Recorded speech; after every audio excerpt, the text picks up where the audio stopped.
Well, good afternoon and thanks for joining us. I'm Jurnee Taylor. We're following some major headlines right now, starting with this.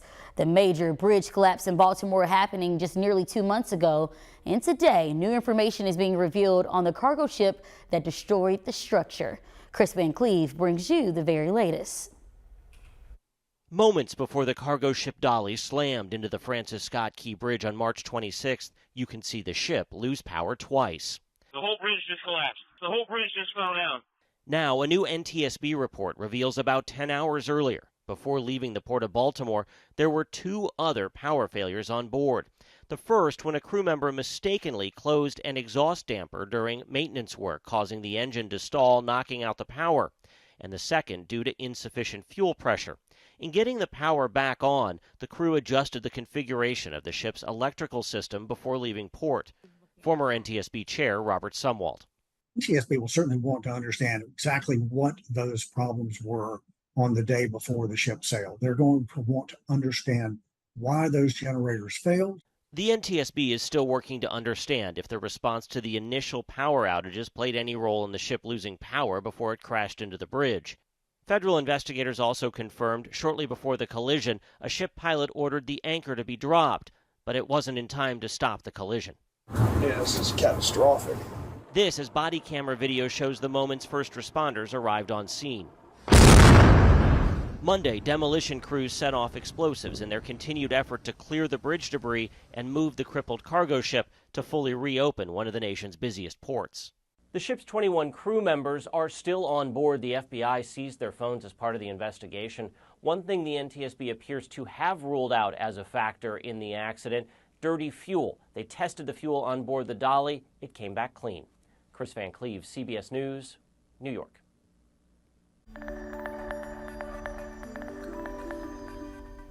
Out there on our Wednesday, we've got lots of sun. There are some puffy clouds to the northeast of Little Rock. You can see them here on visible satellite. That's holding the numbers down just a smidge.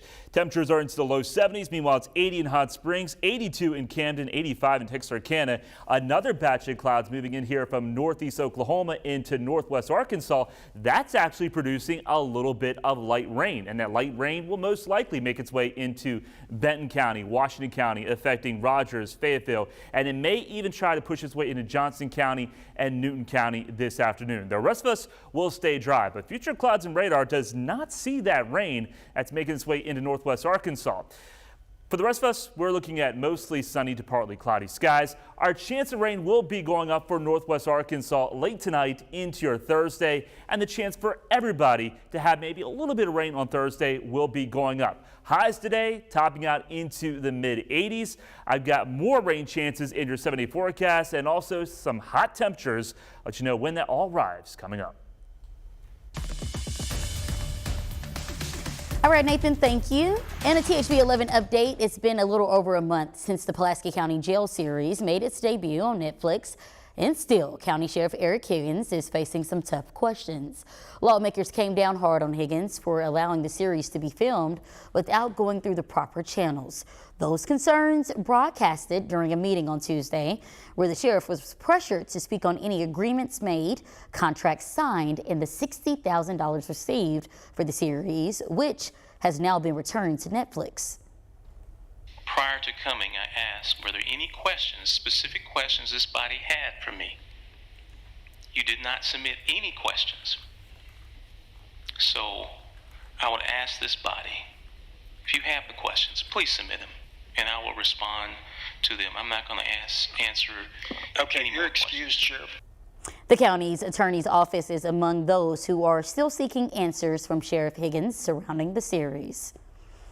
Another high-profile official finding himself in troubled waters. Hot Springs County Sheriff Scott Finkbeiner.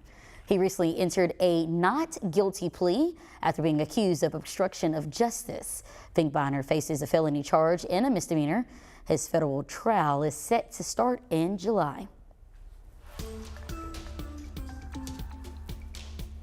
There's a few changes happening around Arkansas, and we want to put them on your radar, starting with a meeting in Little Rock addressing a sales tax increase. This November, Little Rock residents will decide if they want the sales tax to go up, something Mayor Frank Scott Jr. hopes more people can get behind. as the money would go toward public safety, infrastructure, parks, and the city's economy. To address concerns, a set of public meetings will be held throughout the month. Now, if you live in Little Rock and want to know more on how this could affect you, leaders will be answering your questions tonight. The public forum happens in Ward 2 at Southwest Community Center on Baseline. Talks get underway at 6 o'clock. Something else that has the focus of Little Rock leaders, the wastewater system, which the city is actively working to maintain. To do that, the board of directors voted on new funding totaling $59 million. It'll allow them to make upgrades to systems at Fish Creek and the field pumps at Adams Station. And according to city leaders, it's something that needed to be done. It's really important for our utility and for our residents because we can borrow a significant amount of money to make necessary improvements to our large, complicated system, yet at a very low cost of money. If you're worried that this will make your water bill go up, officials say it will not.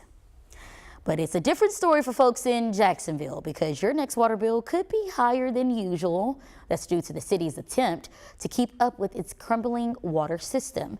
And according to Jacksonville Waterworks, prices won't stop going up anytime soon. We had a 35% increase here in 2024. And in future years, we've got several more years of this. We'll have a 6% increase in 2025, and then 3 more years, each at 4%. You just heard from the general manager, and he says it may sting now, but in the long run, increases should become more manageable as the system gets better. Pine Bluff is doing its part to make sure residents have a comfortable place to sleep with a program that offers funds for making much needed home repairs. The Emergency Housing Assistance Program opened earlier this month and has already gotten dozens of applicants with hundreds more expected. It's been up and running for over 30 years now and puts money into the pockets of people needing to make home upgrades, who typically wouldn't be able to do so because of expensive repair costs. But prioritizing people who make less than 30% of the area median income, as well as people who are 65 plus and or have a disability. This program has such a demand that we just don't have enough resources to really address the demand. Anyone looking to find out more can do so at a town hall meeting tonight at 4 at the Pine Bluff Convention Center. Happening this afternoon, a new Safe Haven baby box is being blessed in Little Rock. The mayor will join alongside other officials at Central Fire Station to celebrate the first Safe Haven baby box in the capital city. It'll allow new moms in crisis to surrender their child safely. Responders will be notified anytime someone uses the box. It's the 10th one to be set up in the state of Arkansas. And in North Little Rock, you may hear some loud noises throughout the day. If you do, it's caused by training underway that involves loud booms. The Military Center is sending out notifications ahead of time to make sure people aren't caught off guard.